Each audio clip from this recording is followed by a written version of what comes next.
So a person who consumes edible cannabis typically doesn't feel any effects for 30 minutes to up to 2 hours afterwards. Now, if you're at home and you're eating a cannabis edible, that's perfectly fine. If you're going to someplace outside of your home, and in particular, if you're going there in a car that you drove, and then you eat an edible, and then an hour later you might be ready to go, eager to get back to your home, potentially at that point you might not even know how intoxicated you've become because you haven't felt the effects yet. So it creates some concerns that a person would go to one of these businesses in their car, eat an edible, feel ready to leave an hour later, and then be on the road driving when this big cannabis effect kicks in. Hello, and thank you for listening to the HOCO Health Podcast, a podcast produced in collaboration by the Howard County Health Department and Howard Community College, where we discuss topics on all things public health. I'm Howard County Health Officer Dr. Maura Rossman. During today's episodes, we will explore vaping and the evolving landscape of cannabis use in Maryland and its implications for public health and our community. Let's give you a little background on this. As of July 1, 2023, Maryland legalized the recreational use of cannabis for adults aged 21 and over. This legislative change allows individuals to possess up to 1.5 ounces of cannabis and cultivate or grow up to 2 plants for personal use. While this marks a significant shift in state policy, it's critical to understand the health implications associated with different methods of cannabis consumption, especially vaping. What's vaping? Let's talk a little more about that. Vaping involves inhaling aerosolized substances using electronic devices. While often perceived as a safer alternative to smoking or, traditional smoking, vaping can introduce harmful chemicals into the lungs, including formaldehyde and lead, which are known to exacerbate respiratory conditions such as asthma and emphysema. Vaping is also a common way for people, especially teens, to consume both nicotine and cannabis. Parents should know that today's cannabis products contain much higher levels of THC, which is the active ingredient in cannabis that causes the high, than in previous decades, making the effect stronger and sometimes unpredictable to the user. We also now have cannabis edibles, like gummies, brownies, and chocolates. That should also be a growing concern for parents. Unlike smoking or vaping, which have fairly immediate effects, edibles tend to take longer to produce an effect, sometimes more than an hour, and it's very individual to the person.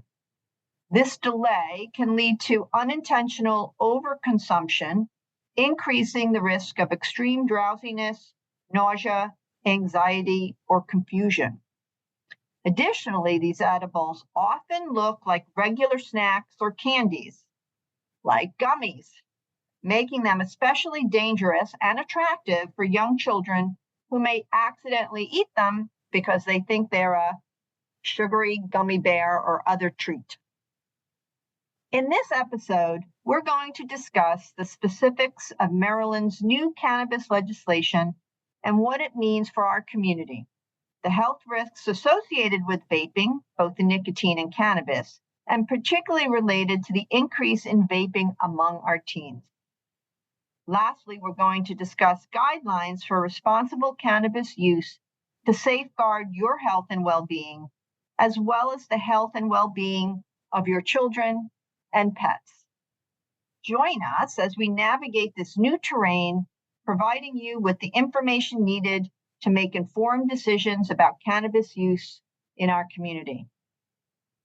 Our first guest is George Townsend.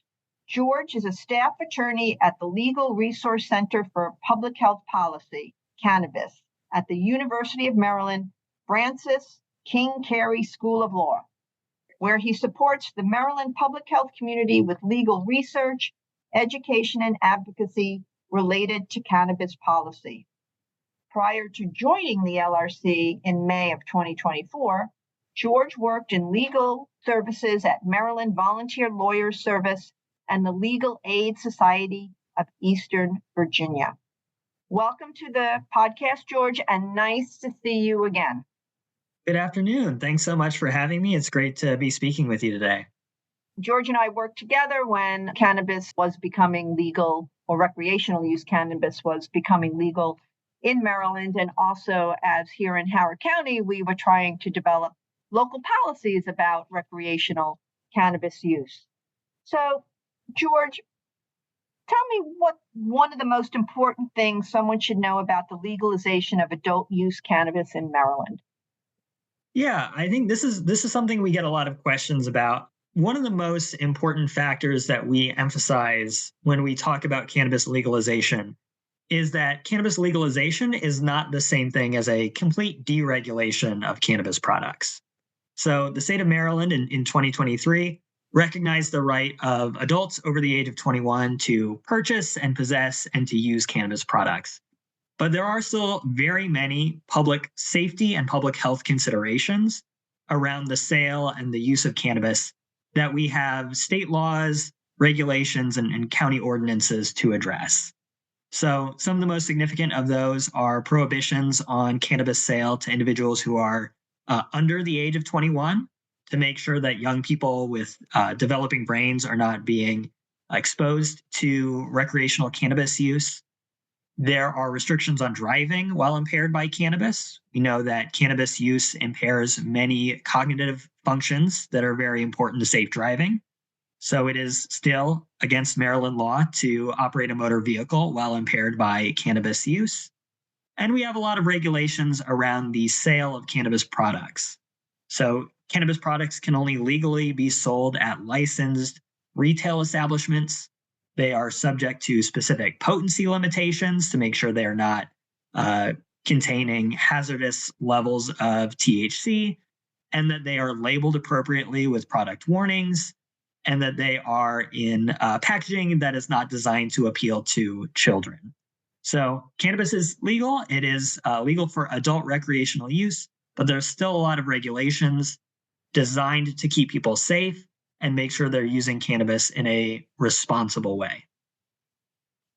Yes, and you mentioned the retailers. I encourage everyone who is listening and curious, there are licensed and regulated retailers who are approved by Maryland to sell these both medicinal and recreational use cannabis.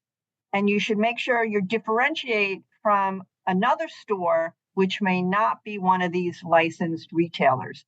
And again, if you're curious, I encourage you to go in and check it out so you can see for yourself that they do check IDs and they have signs posted and other things to hopefully ensure safety of those choosing to purchase in their store.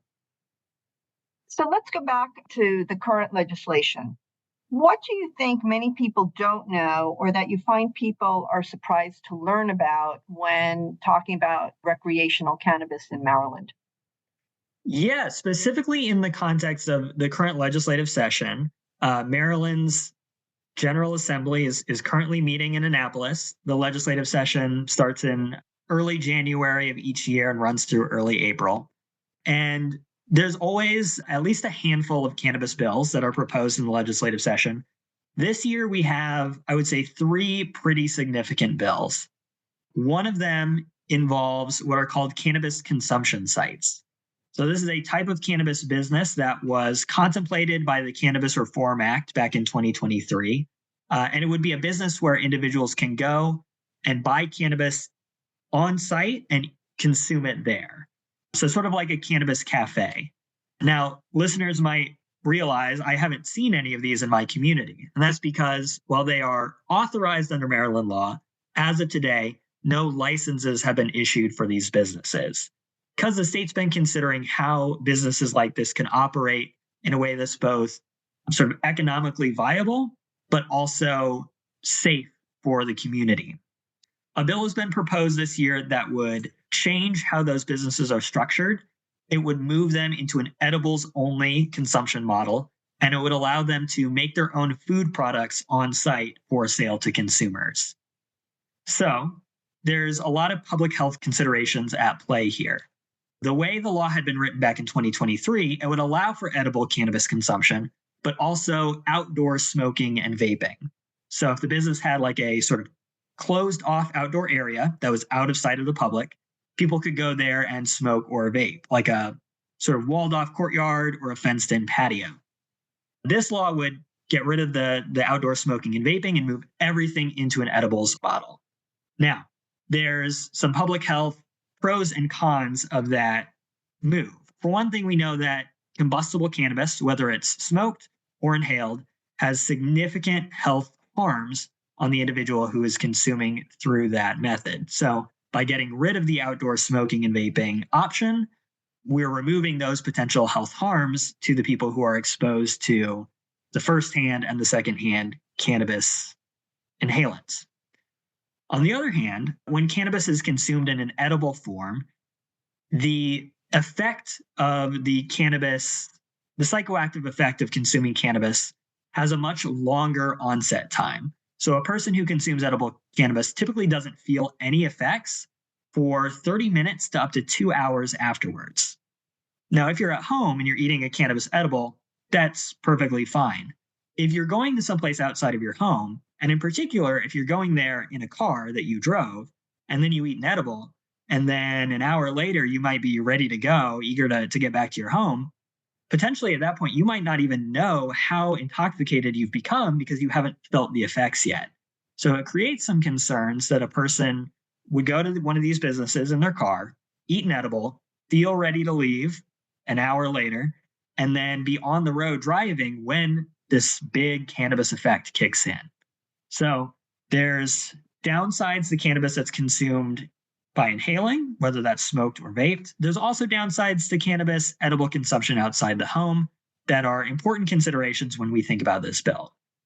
Another new type of cannabis consumption that this bill creates is what's called a cannabis event. So that would be where an entity could host an event, whether that's a festival, a concert, some sort of parade, something like that, where cannabis is able to be consumed. There's a lot of different procedures in this new law about how these businesses would be regulated, but it creates a lot of concern about who will be allowed to attend these events, what types of cannabis consumption will be permitted, and what protections are in place for both the people who are attending and the people in the community nearby when these events are being held. And then one other very significant piece of legislation that was just proposed last week would be a repeal of Maryland's existing prohibition on outdoor cannabis advertising. So in Maryland, a cannabis company cannot advertise using billboards or posters or signboards that are visible to the public. The bill that has been proposed this year would repeal that restriction and allow any sort of cannabis advertising anywhere outdoors. We know from a public health perspective, this is a bad policy.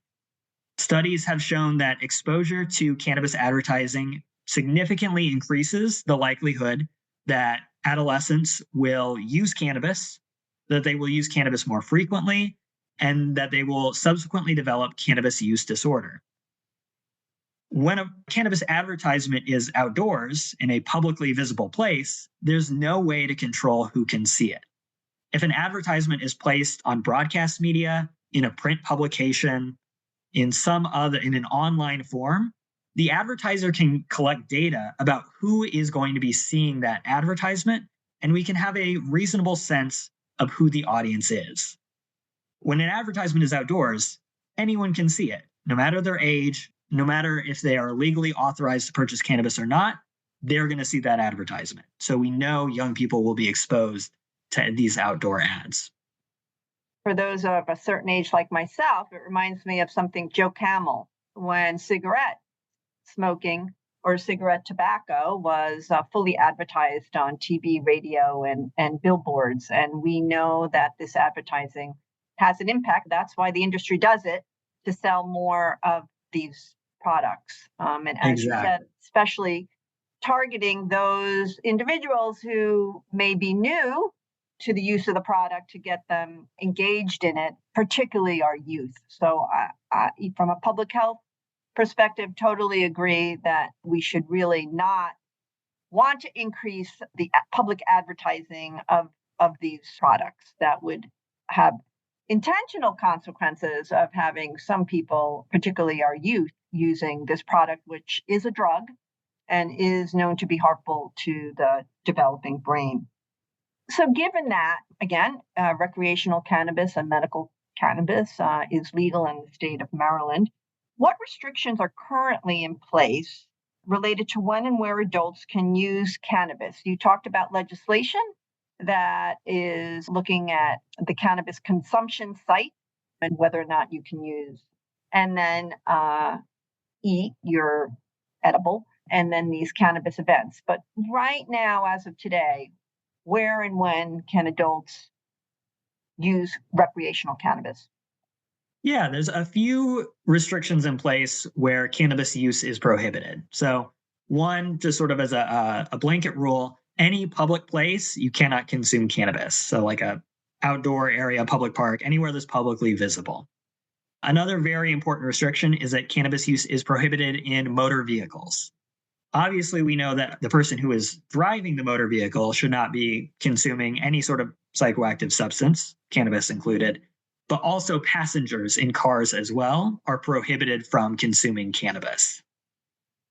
Other places, we have in Maryland the Clean Indoor Air Act, which prohibits smoking or vaping in any indoor public place or any indoor workplace. So any cannabis consumption that is either smoked or vaped would be completely prohibited in any of those spaces, as well as other kinds of smoking or vaping, such as nicotine, cigarettes, or vapes. As far as places where people can consume cannabis, typically within their own home is where most people would have the option to consume. Although we do note for people who live in apartments or condominium buildings that those residential units almost always have some form of smoking policy that might limit their ability to, again, smoke or vape if they're in an indoor area. The bottom line, there are rules and regulations. And if you live in an apartment or other multiple dwelling, you should really check with the rules of your lease or housing. And also, if you're employed, you may want to also check with your employer if there's any special guidelines about use during work. And I have to say, George, I am a little concerned about folks. I mean, there is medicinal value, in my opinion, to cannabis, especially medical, pain, cancer treatments. And for some individuals living in apartments who could benefit from the use of inhaled cannabis because of the immediate type of effect that they may not be able to use on their property. And that's probably the one indication where I thought that having some site that was lawful, where you could lawfully use or smoke cannabis, was a good thing. But for another conversation. That is a very important consideration. Yeah, thank you for bringing that up. Yeah, I just want to acknowledge that. Now, in the beginning, I said George and I have met before, and I've reached out to George and the Legal Resource Center to get data and other information.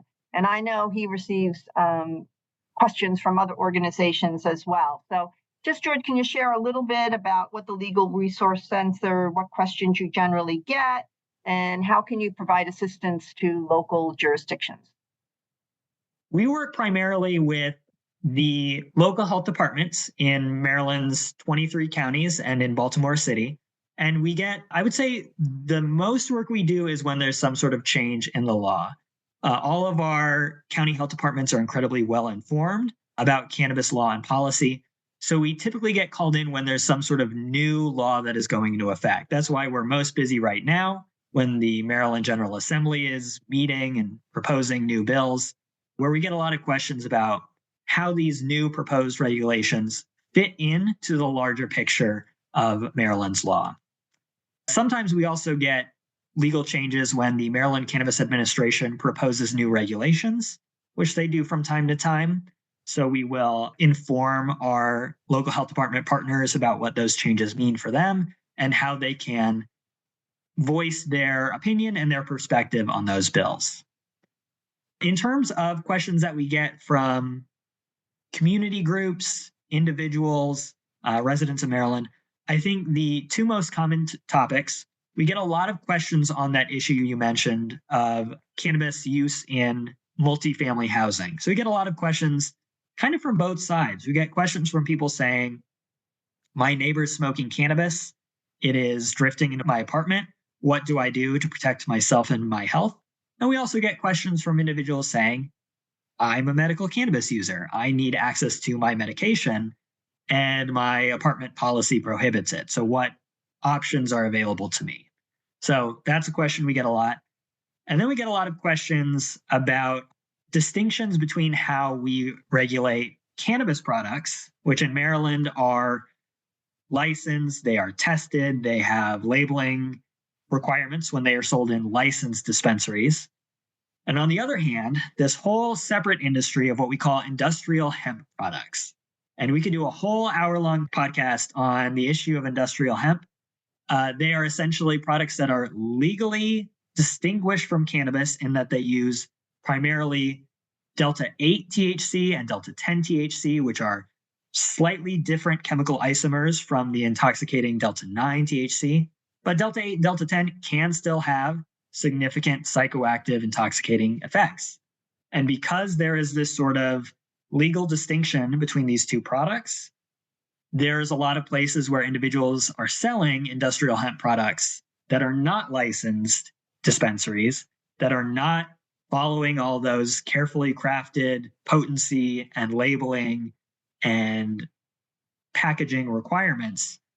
And it creates a lot of confusion. People see these products, they think they are safe licensed cannabis products, and they're not. They are industrial hemp. So that's why we encourage people to, if you're going to buy a cannabis product, dispensaries are subject to regulations that, like a corner smoke shop or gas station, is not going to be subject to when they are selling these hemp products. And we get a lot of, that's something that it creates a lot of confusion. We get a lot of questions about that issue. Yeah, totally agree. Make sure you know where you're purchasing from. It can make a big difference. So, George, where can somebody go if they're interested in getting specifics of some of the legislation you discussed or just more information on cannabis in Maryland? That's a great question. The Legal Resource Center Cannabis team has a lot of resources for the legislative session. We provide bi-weekly updates and office hours about where these different bills are in the legislative process. We have a tracker that is a huge Excel spreadsheet of all the different public health bills broken out by category. We send those out via our listserv. And if you'd like to join our listserv and get updates on all the different programming we do, give us an email at pubhealthcannabis@law.umaryland.edu. So that's pub, short for public, healthcannabis@law.umaryland.edu. And just let us know you'd like to be added to our listserv and we'll get you signed up. Well, thank you so much for that information, George. We're going to take a short break, and when we come back, we will be joined by Natalie Hall, the Health Department's Community Health and Social Impact Manager.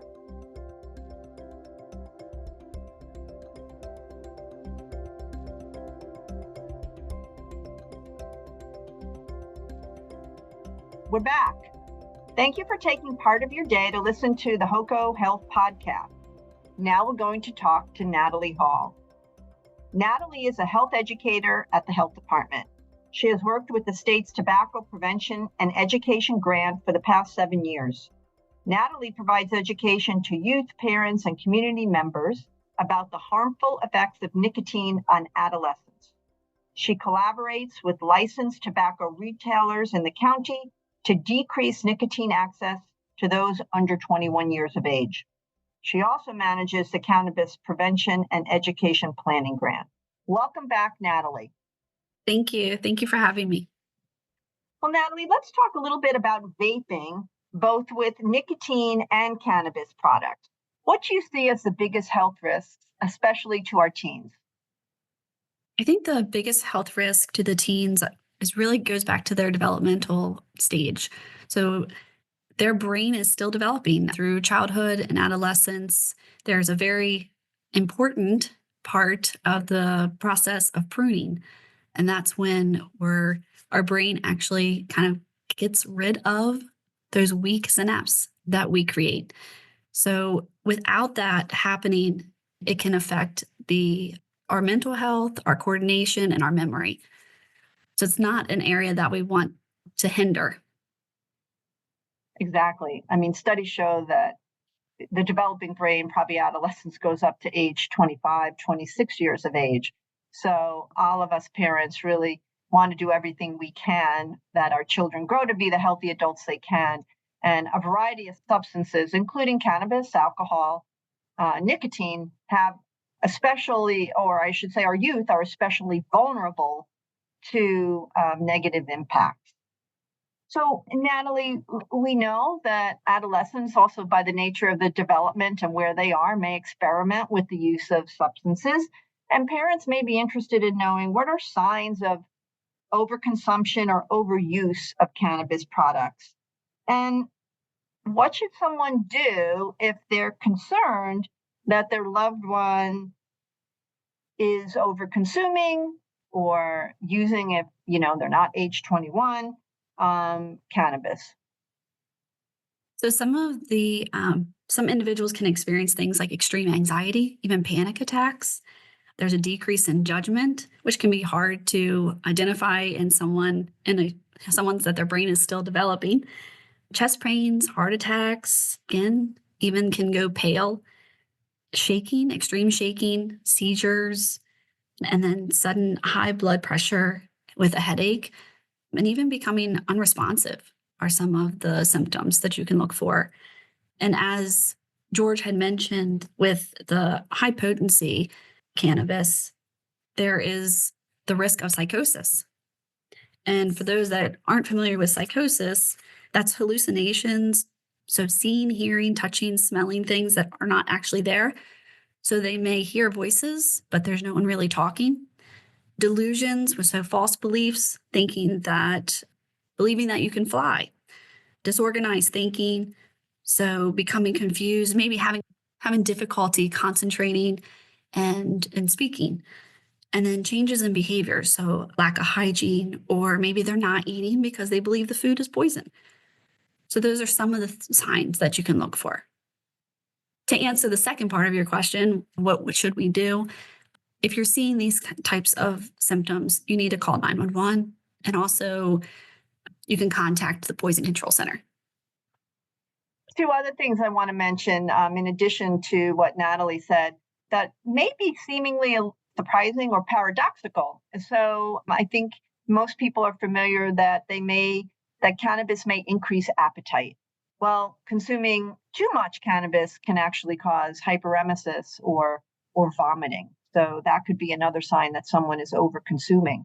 The other thing that may be a little paradoxical, and Natalie and I had this discussion a bit ago, is that youth say that they may be vaping both tobacco and cannabis because they're anxious. But as Natalie just described, consuming cannabis can cause you to become anxious and actually paranoid. So a little bit surprising about those two things. So given the concerns, and George talked a little bit about this, about particularly youth and the use of cannabis products and vaping, laws and regulations are in place to prevent teens from purchasing nicotine and cannabis products. Yes. So the Tobacco 21 law is Maryland's state law that says that those under the age of 21 cannot possess or purchase a nicotine product. And then the Cannabis Reform Act did the same for cannabis products. So nobody under the age of 21 should be using cannabis or should be able to purchase cannabis. So, Natalie, in the intro, I talked about you providing a lot of educational programming to our community. Can you describe the programs that you and the health department offer to our community? Sure. So we have educational materials for those that are just interested in, having materials at maybe their church or an event that they're having. We also offer presentations to community members. And we focus really on parents, youth, and adults who regularly interact with youth. The presentations provide information about the harms of nicotine, how to identify a nicotine product, and how to successfully discuss nicotine with youth, which can be very difficult. So having the tools to do that is very helpful. We have added information about cannabis to the presentation, but it primarily discusses nicotine. And then the health department recently was awarded the Cannabis Prevention Planning Grant from the state. This is a 6-month grant period. And within this period, we'll collect and review existing cannabis survey questions and education programs, and then identify evaluations that we could use to potentially add cannabis questions to. And we're doing that with the idea that we'll create an implementation work plan that we'd like to implement between July 2025 through June 2026. And that's depending on state approval, of course. Natalie, I want to spend a little bit of time talking about our pets and younger children, because we've spent a little bit of time talking about the effects and safeguarding, particularly our adolescents. But what are some things adults should consider to secure cannabis and nicotine products in their home to prevent accidental consumption by our young children and pets? Well, George had mentioned the child-resistant packaging. Keeping products in that packaging is very important. So if products come from the dispensary, they'll be in that packaging, so you can leave them in that. And also putting them in a lockbox or a safe, and just keeping them out of reach of children and pets. And if by accident a child consumes the cannabis, contacting 911 or poison control. And there is a poison control number specifically for pets as well. Right. And again, if you go and explore more about these, particularly the edible products, they, as George mentioned, they have to be in a package that's not particularly interesting for young children. However, they frequently have pretty attractive candy-like names to them. So, and some children can read and may be attracted by that. And if you haven't secured it tightly, they can open it. And some of the products do look like gummies, just like you would purchase at your local grocery store. So you need to be very, very careful about that. And that packaging does also have a logo on it. And it's the cannabis flower with THC, and then I believe it says Maryland underneath. So for those that can read, it will tell them, this isn't something that they should be ingesting. I think I've had a conversation with George too, that it has to be legally in a font, if I remember correctly, 6, which I can tell you I cannot read even with my readers on. And so I think that we can do better with transparent educational and warnings on the packaging. But Natalie, tell me a little bit more about guidelines that are available for people should they want to become more familiar with cannabis and how to use cannabis safely and responsibly. Where do people go to get more information about that? So the Maryland Cannabis Administration has created a booklet. You can find it online. It's called The Guide to Responsible Cannabis Consumption for Adults 21 Plus. And I've actually looked it over. On page 6, you can find a list of products and what the consumption or what you should be consuming as a first-time user. And, guidance really is slow. So you want to start off with a little bit and give yourself time. So just when we were talking about the edibles, they do take time to actually get into your system. So just remembering that. Yes, go slow and use low. And another problem I've raised, or concern I should say, is that I wish the industry or the retailers would sell lower dose products, because these products are much, much, much more potent than was available decades ago. So I'd like people to even start lower than what the retailers sell. We could go on and on, but we're out of time. Thank you so much, Natalie, and thank you so much, George. You can stay up to date on what's going on at the health department by following us on social media at HOCO Health. You can also listen to all our podcast episodes at hocohealth.podbean.com on Spotify or wherever you listen to podcasts. I wish to thank you for listening to the HOCO Health Podcast. We hope you will join us for a new public health topic.